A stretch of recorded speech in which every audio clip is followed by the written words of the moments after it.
makatayo, patay na puruhan. Ang perang hulog sa Palawan, tinalo po sa sabungan.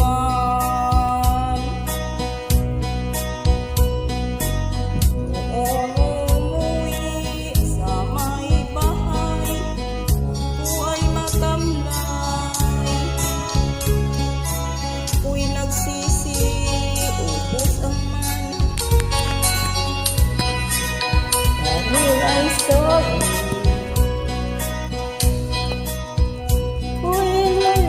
Ng tatlong lalaki doon banda sa may palengke. Pero ang misis ko hindi maluko, inarati ako, basag-basag ang mukha ko. Ang galing ko ay magaling pala siya sa taekwondo. Lahat ng sipa niya ay sinapulak ko. Dati rin pala siya champion sa Aikido. Sa sobrang galit ng misis ko, bali-bali mga buto ko.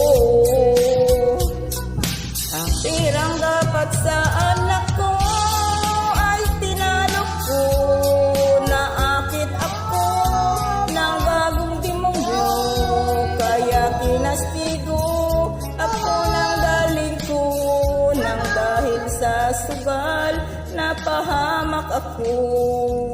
Kaya kayong mga sabongero, huwag mag-asawa ng champion sa judo.